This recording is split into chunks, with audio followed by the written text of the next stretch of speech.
अस्सलाम वालेकुम दोस्तों, मैं आपको परफेक्ट वेब सॉल्यूशंस की तरफ से ट्विटर बूटस्ट्रैप 4 की इस ट्यूटोरियल सीरीज़ के पार्ट 8 में खुशामदीद कहता हूं।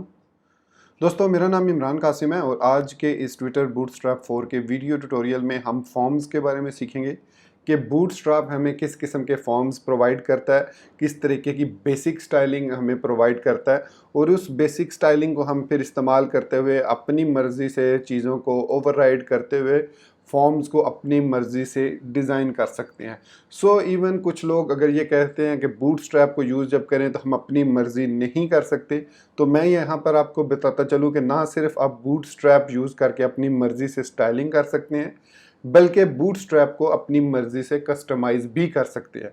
वो आगे चल के हम देखेंगे वीडियो ट्यूटोरियल में, जिसमें हमने कस्टमाइज़ करना सीखेंगे, अपनी थीम बनाना सीखेंगे बूटस्ट्रैप की मदद से, अपने कलर्स, अपने फ़ॉन्ट, अपनी स्टाइलिंग उसमें अप्लाई करेंगे और फिर उसको यूज़ करेंगे अपने प्रोजेक्ट्स के लिए।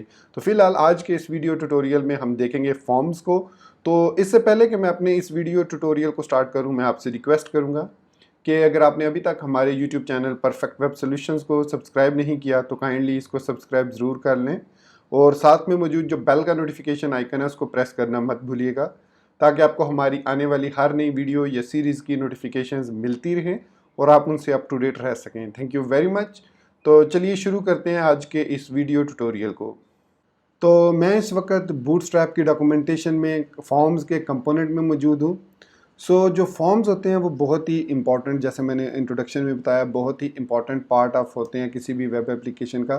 तो बूटस्ट्रैप हमें जो है वो प्री डिफाइंड कुछ क्लासेस देता है, जिनकी मदद से हम जो है फॉर्म के लेआउट को कंट्रोल कर सकते हैं। उन क्लासेस में मैं यहाँ पर आपको मेंशन कर देता हूँ कौन कौन सी क्लासेस हैं हमारे पास। सबसे पहली जो क्लास है वो है हमारे पास फॉर्म से रिलेटेड, जो है फॉर्म ग्रुप, मतलब फॉर्म्स को ग्रुप करने के लिए। और जो फॉर्म्स को हम ग्रुप करेंगे वो हॉरिजेंटली हम उनको ग्रुप कर सकते हैं ऑन द पेज। फिर उसके बाद है हमारे पास फॉर्म रो, जिसकी मदद से हम फॉर्म्स को हॉरिजेंटली एक ही रो में अलाइन कर सकते हैं। वर्टिकली अगर हमने अलाइन करना हो तो फॉर्म ग्रुप को यूज़ करते हैं, और अगर हमने फॉर्म रो करनी, रो वाइज फॉर्म्स को डिज़ाइन करना हो तो हम फॉर्म रो यूज़ करते हैं। उसके बाद हमारे पास है फॉर्म कंट्रोल और फॉर्म लेबल कंट्रोल है। आई थिंक लेबल कंट्रोल या कंट्रोल लेबल है, तो इसको भी हम यूज़ करते हैं। ये जो फॉर्म कंट्रोल है ये हम यूज़ करते हैं इनपुट टाइप, जिसकी टेक्स्ट हो या ईमेल हो या सिलेक्ट हो, उसके साथ यूज़ करते हैं। और दूसरा जो है वो, अगर हमारे पास कुछ स्पेसिफिक एलिमेंट जैसे चेक बॉक्स या रेडियो बटन या हमारे पास नंबर है, तो उसके लिए अकॉर्डिंगली हमारे पास क्लासेस मौजूद हैं बूटस्ट्रैप के अंदर। जैसे फॉर्म चेक जो है ये हम यूज़ करते हैं चेक बॉक्सेस के लिए। नॉर्मली इसको हम रेडियो बटन्स के लिए भी यूज़ कर सकते हैं, और हम यूज़ करना चाहें तो चेक बॉक्सेस के लिए भी यूज़ कर सकते हैं। बेसिक हमारे पास फॉर्म ग्रुप है, फॉर्म रो है, फॉर्म कंट्रोल है। हम इसी की मदद से फॉर्म्स को डिज़ाइन करते हैं और फिर ग्रिड सिस्टम को इस्तेमाल करते हुए, जो कॉल एमडी कॉल एसएम है, उसकी मदद से हम फॉर्म्स की लोकेशंस को, एलिमेंट्स को, जो लोकेशन है उसको चेंज करते हैं। तो यहाँ पर एक मैं सिंपल फॉर्म क्रिएट करता हूँ। ये फॉर्म है हमारे पास। अब इस फॉर्म में मैं एक फॉर्म ग्रुप लगा लेता हूँ। उसमें यहाँ पर मैं एक लेबल लगाऊंगा।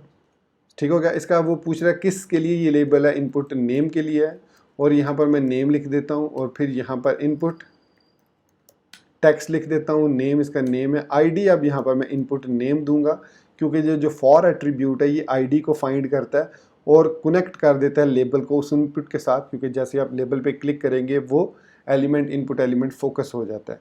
तो ये हो गया आईडी। इसके बाद इस इनपुट को हमेशा हमने क्लास देनी है फॉर्म कंट्रोल की।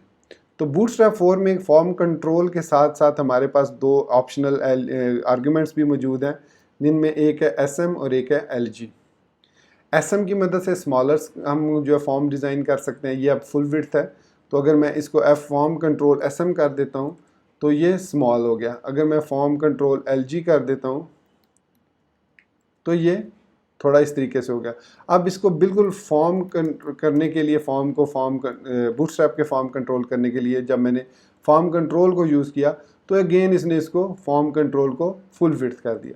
तो आप form control LG, form control SM use कर सकते हैं। और फॉर्म कंट्रोल जो डिफ़ॉल्ट है वो होता है आपके ग्रिड सिस्टम के मुताबिक। इससे क्या मतलब है कि सपोज़ कीजिए मैं यहाँ पर, ये फॉर्म ग्रुप है, इसको मैं कह देता हूँ, साथ ही रो भी है ये हमारे पास एक। ठीक हो गया, रो हमने दे दी। अब रो के साथ मैंने इसको जो लेबल है इसको क्लास दे दी कॉल sm2, ठीक है। तो इसका साइज़ छोटा हो जाएगा। फिर इसी तरीके से इस फॉर्म कंट्रोल को मैं कॉल sm10 दे देता हूँ। तो जैसे ही मैंने फॉर्म sm10 दिया तो अब देखिए नेम, हमारा लेबल और ये दोनों चीज़ें एक ही रो में आ गई हैं। इसके अलावा अगर आप इसको फर्दर डिज़ाइन करना चाह रहे हैं तो आप इसको कंटेनर के अंदर लिख सकते हैं, यहाँ पर रो लगा सकते हैं, कॉल sm12 लगा सकते हैं और फॉर्म को यहाँ पर डिज़ाइन कर सकते हैं। तो ये कुछ इस तरीके से हमारे पास डिज़ाइन हो जाता है फॉर्म। मतलब फॉर्म के अंदर हम ग्रिड सिस्टम बकायदा कंटेनर, रो और कॉल md या sm जो भी आप यूज़ करना चाहें वो यूज़ करके आप इन फॉर्म्स को डिज़ाइन कर सकते हैं। इसी तरीके से बूटस्ट्रैप में हमारे पास मैंने जो स्निपेट इंस्टॉल किया हुआ है, जो मैंने आपको बताया था शुरू में ही कि मैंने इसके लिए एक एक्सटेंशन VS कोड की इंस्टॉल की हुई है जिसमें मैं B4 लिखता हूँ तो हमारे पास फॉर्म जैसे लिखा डैश फॉर्म, तो हमारे पास B फॉर्म इस तरीके से आ जाता है। तो B फॉर्म के बाद हमारे पास हम जिस किस्म के भी एलिमेंट को डिज़ाइन करना चाहें तो हम यहाँ पर डिज़ाइन कर सकते हैं। ये देखिए इनपुट है, इनपुट साइजिंग है, फॉर्म ग्रुप है। सो यहाँ पर मैं अगर ग्रुप सेलेक्ट करता हूँ तो ये ऑटोमेटिकली एक ग्रुप उसने क्रिएट कर दिया, उसका लेबल दे दिया यहाँ पर नेम, फिर उसने कहा कि इसका प्लेस होल्डर एंटर नेम। तो इसकी टाइप देखिए यहाँ पर जैसे ही मैं टाइप में आया तो इसने यहाँ पर ये हमारे पास डिफ़ॉल्ट टाइप्स हैं इनसाइड HTML5 जैसे टेक्स्ट है, पासवर्ड है, ईमेल है, number, submit, date time, local, month, colour, range, search, tel, time, URL, week. तो ये हमारे पास डिफरेंट टाइप्स हैं। तो आपने जिस किस्म की इंफॉर्मेशन उसमें एंटर करनी है तो उसको टाइप ज़रूर वो वाली डिफ़ाइन कीजिए। अब यहाँ पर नेम में हमने टेक्स्ट रखना है तो मैं इसको टेक्स्ट ही सिलेक्ट करता हूँ।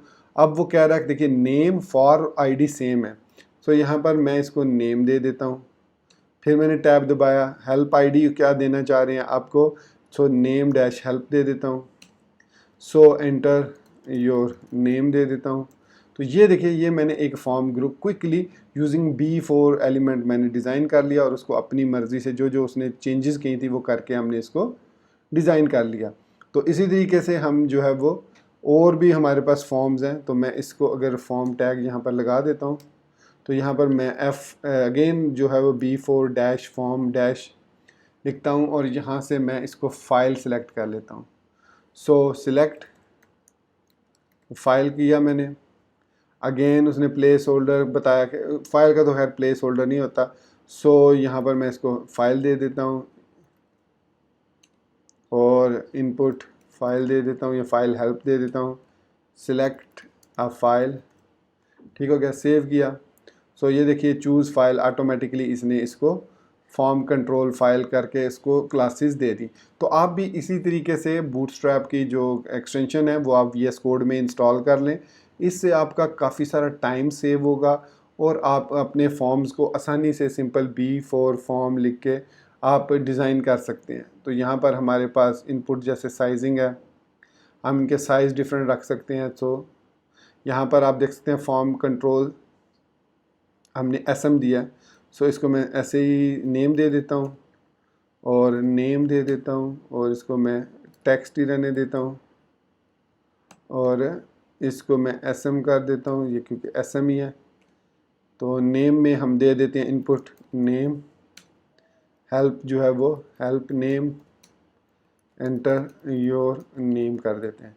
सेव किया इसको। जब हमने इसको ओपन किया तो ये देखिए हमारे पास ये जो फॉर्म कंट्रोल हमने लगाया इसकी वजह से बजाय हमें फ़ायदा होने के हमें नुकसान हुआ कि ये अब फॉर्म जो है ये फुल विड्थ है लेकिन फॉर्म का जो साइज़ है, जो इसमें लिखने का साइज़ है वो छोटा हो गया। तो इसका साइज़ ये छोटा करने के लिए अगर मैं यहाँ पर LG करता हूँ तो देखिए फॉर्म की विड्थ और हाइट जो मार्जिन है वो चेंज होता है। फॉर्म का साइज़ देखिए इतना साइज़ है, फिर मैं इसको SM करता हूँ तो ये इसका अब यहाँ पे देखिए फ़ॉन्ट साइज़ छोटा हो गया। तो ये इसलिए साइजिंग जो है इस तरीके से हम कंट्रोल करते हैं। बाकी आपने ये फॉर्म कंट्रोल जो लगाया है इसको आप ग्रिड की मदद से चेंज कर सकते हैं, इसको छोटा बड़ा ये जैसे भी आप शो करना चाहें शो कर सकते हैं। सो ये है हमारे पास डिफरेंट किस्म के फॉर्म जो कि हम क्रिएट कर सकते हैं using this cool extension for VS code as well.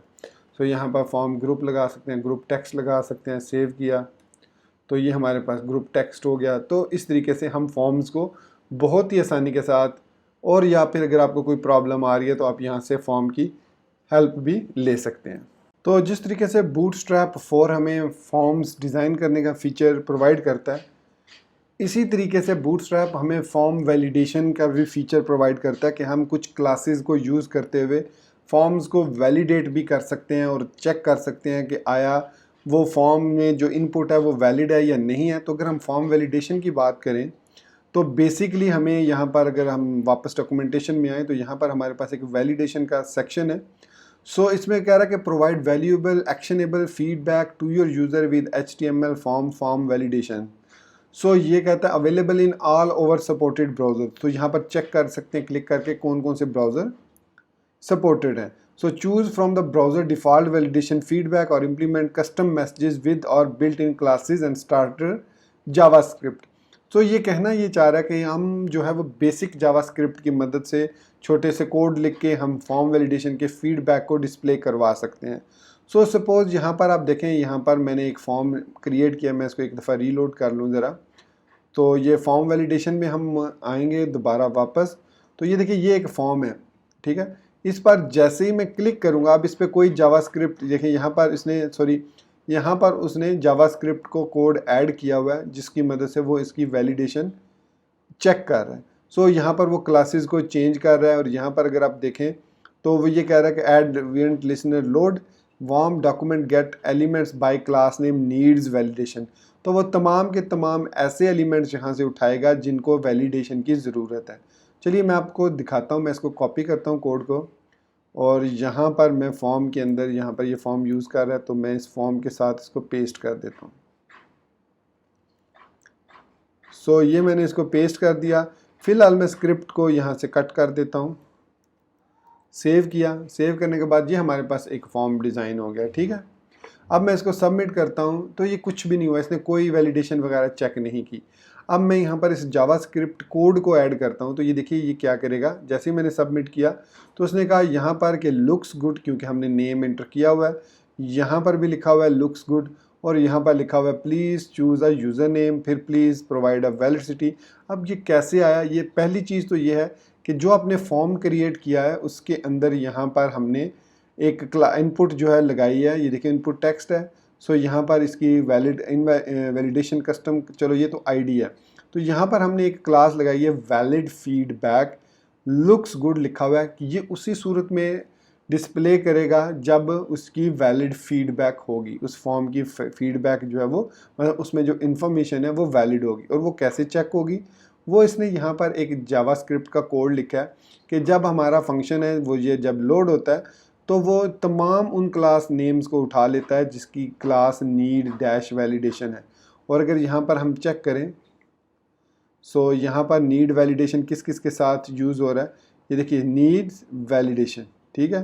तो फॉर्म के अंदर यहाँ पर नीड्स वैलिडेशन लगाई हुई है और इसके अलावा यहाँ पर कहीं पर भी नीड्स वैलिडेशन नहीं है। तो ये हमारे पास फॉर्म्स आ गए जिनकी नीड वैलिडेशन है। अब यहाँ पर वो एक फंक्शन यूज़ कर रहा है एरे।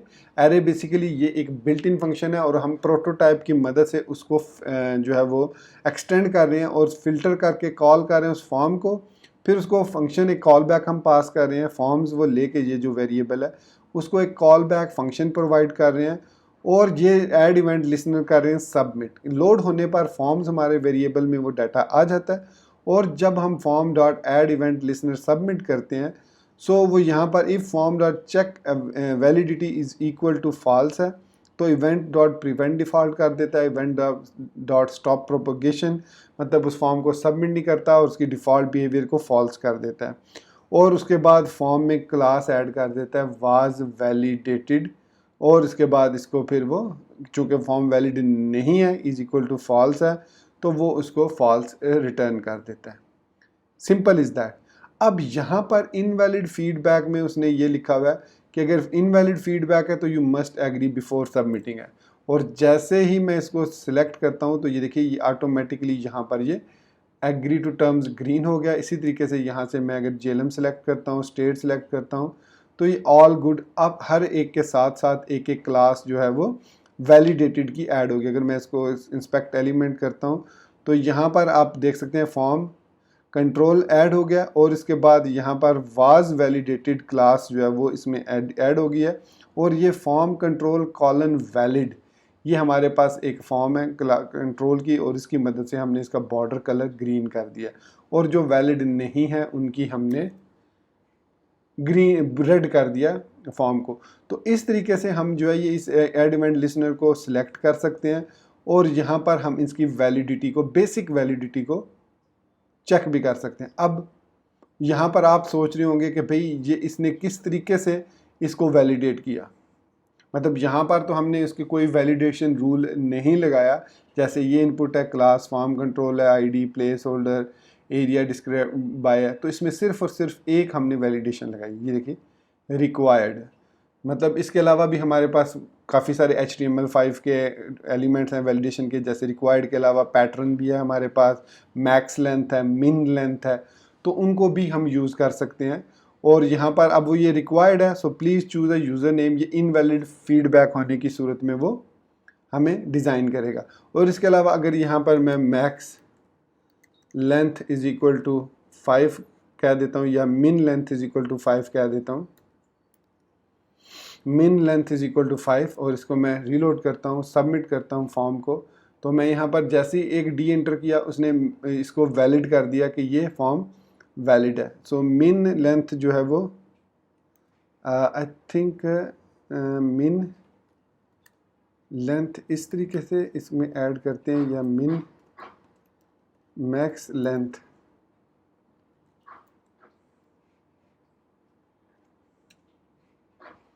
और इसको मैं सबमिट करता हूँ, तो ये वैलिड फॉर्म हो गया। और मिन लेंथ और मैक्स लेंथ जो रिक्वायर्ड है ये इसने इसको ट्रू कर दिया, फॉर्म वैलिड है। और यहाँ पर इफ़ चेक वैलिडिटी, अब ये जो चेक वैलिडिटी है, ये जो फंक्शन है, ये बेसिकली बूटस्ट्रैप से, जो bootstrap.min.js है उसके अंदर यूज़ हो रहा है, तो इसका इसलिए यहाँ पर इसकी वैलिडिटी कि हमें मतलब देखने की ज़रूरत नहीं है, ये हमारा फॉर्म के साथ ही, jQuery के साथ ही यूज़ हो रहा है। तो इस तरीके से उसने यहाँ पर फॉर्म डॉट क्लास लिस्ट, अब ये उसने ऑटोमेटिकली उसमें वाज वैलिडेटेड क्लास ऐड कर दी कि जो जो वैलिड है उनमें वाज वैलिडेटेड क्लास ऐड कर दो, और जो नहीं है उसके अंदर वो उसको इनवैलिड ही रहने दो। तो यहाँ पर मिन लेंथ और I think min length HTML5 में हमारे पास मिन लेंथ, आई थिंक ये है मिन लेंथ इकट्ठा है, मिन लेंथ जो है वो, इसीलिए मैं देख रहा था, मैंने कहा मुझे अब जहन में एक्चुअली निकल जाता है। सो ये मिन लेंथ और मैक्स लेंथ है इस तरीके से, यहाँ पर आप देख सकते हैं मिन लेंथ ये इस तरीके से, ठीक है।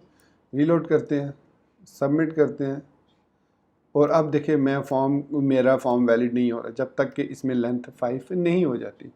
सो इस कोड को यूज़ करते हुए, इस छोटे से स्क्रिप्ट को यूज़ करते हुए, आपका फॉर्म अगर वैलिड नहीं है, चेक वैलिडिटी फॉल्स है, तो आप यहाँ पर इस फॉर्म को सबमिट ना करें और एल्स की सूरत में आप इसको सबमिट कर सकते हैं। सो इस तरीके से हम फॉर्म के साथ वैलिडेशन भी अप्लाई कर सकते हैं। तो फॉर्म कंपोनेंट के साथ हमारे पास जो इसका रिलेटेड कंपोनेंट है वो है इनपुट ग्रुप। हम इनपुट ग्रुप की मदद से फॉर्म एलिमेंट्स को अपेंड या प्रीपेंड कर सकते हैं इनसाइड बूटस्ट्रैप। तो इसके लिए दो क्लासेस यूज़ होती हैं, एक क्लास अपेंड है और एक क्लास प्रीपेंड है। अगर यहाँ पर मैं इसको देखूँ क्लासेस को, तो ये आप एग्जांपल देख सकते हैं कि यूज़र नेम पे @ प्रीपेंड हो रहा है और यहाँ पर ये अपेंड हो रहा है। इसी तरीके से URL पे यहाँ पर ये अपेंड हो रहा है, प्रीपेंड हो रहा है, मतलब शुरू में आ रहा है, और यहाँ पर भी प्रीपेंड है और ये अपेंड है। इसको आप अगर देखें, जो $साइन वाला कोड है हमारा, इसमें हम यहाँ पर अपेंड यूज़ कर रहे हैं और प्रीपेंड यूज़ कर रहे हैं। प्रीपेंड हमेशा हम उस वक्त यूज़ करेंगे जब हम उस एलिमेंट को पहले लिखना चाह रहे हैं इनपुट एलिमेंट के साथ। सो इसमें हमारे पास इनपुट ग्रुप के नाम से है, तो सबसे पहले हमें जो एलिमेंट्स हैं जिनके साथ प्रीपेंड या अपेंड यूज़ करना है उनको हमने किस में ऐड करना है, इनपुट ग्रुप में। सो यहाँ पर मैं एक और फॉर्म ग्रुप लगा लेता हूँ, .form group,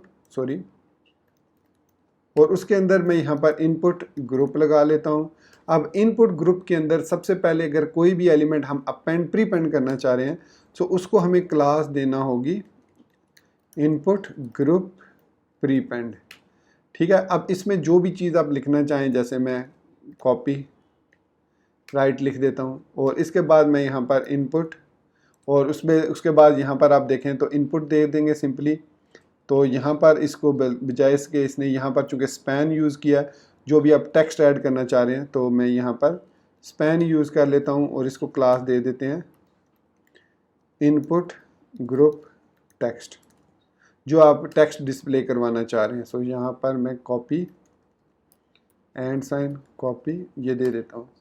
फिर आप इसको इनपुट टेक्स्ट दे सकते हैं, जो भी देना चाहें। इसको आप क्लास दे दें class is equal to form control दे दें। इसको सेव करेंगे। सेव करने के बाद मैं इसको ब्राउज़र में ओपन करता हूँ जब आई थिंक ये मैंने क्लोज कर दिया। So open with live server करता हूँ। सो ये देखिए हमारे पास कॉपीराइट सिंबल यहाँ पर स्टार्ट पे प्रीपेंड हो रहा है। अगर हम कुछ प्रीपेंड अपेंड करना चाह रहे हैं तो सिंपली इसको कॉपी करेंगे और इसके बाद यहाँ पर इसको पेस्ट करके प्रीपेंड की जगह हम अपेंड लिख देंगे। बाकी टेक्स्ट यही रहेगा और इसको यहाँ पर मैं जो भी लिखना चाहूँ वो लिख सकता हूँ। सो इस तरीके से हम इनपुट ग्रुप्स की मदद से एलिमेंट्स के साथ प्रीपेंड या अपेंड कर सकते हैं। डिफरेंट करैक्टर्स को, डिफरेंट आइकन्स को, डिफरेंट स्टाइल्स को हम यहाँ पर ऐड कर सकते हैं। कोई इमेज भी आप ऐड करना चाहें, IMG टैग के साथ कोई आइकन ऐड करना चाहें, एनिमेटेड आइकन ऐड करना चाहें, तो वो सब कुछ आप यहाँ पर ऐड कर सकते हैं इस इनपुट ग्रुप सेक्शन को यूज़ करते हुए। सो इसमें 3 क्लासेज हैं हमारे पास, input group, input prepend, group prepend, input group append, और इसके बाद आप जो भी उसके साथ टेक्स्ट यूज़ करना चाह रहे हैं वो आप यूज़ कर सकते हैं। तो यहाँ पर ये देख सकते हैं आप, हमारे पास छोटा सा इसका सेक्शन है। तो बाकी आप इसको आगे जैसे भी ये देखिए इनपुट में हमने चेक बॉक्सेस को और रेडियो बटन्स को इसके साथ अपेंड प्रीपेंड किया। ये प्रीपेंड है और अगर यही एलिमेंट एंड पे होते हैं तो ये अपेंड के साथ हम यूज़ कर सकते हैं। सो ये है हमारे पास डिफरेंट एग्जांपल। बटन्स को भी हम अपेंड या प्रीपेंड कर सकते हैं। ये देखिए बटन ऐड ऑन्स, तो आप इसको खुद देख लीजिएगा। मेरा काम था सिर्फ आपको इसके बारे में एक्सप्लेन करना कि ये इनपुट प्रीपेंड क्या होता है और इनपुट अपेंड क्या होता है। तो दोस्तों ये था हमारा आज का वीडियो ट्यूटोरियल, जिसमें हमने फॉर्म्स को देखा और उसके बाद इनपुट ग्रुप्स को देखा। नेक्स्ट हम देखेंगे जंबोट्रॉन को, कि जंबोट्रॉन क्या है उसका फीचर, कैसे कैसे हम उसको यूज़ कर सकते हैं। सो मिलते हैं नेक्स्ट वीडियो ट्यूटोरियल में। टिल देन चैनल को सब्सक्राइब करना, वीडियो को लाइक और शेयर करना और बेल आइकन दबाना बिल्कुल मत भूलिएगा। So guys, thank you very much for being with me till the end. Take care, good bye and अल्लाह हाफिज़।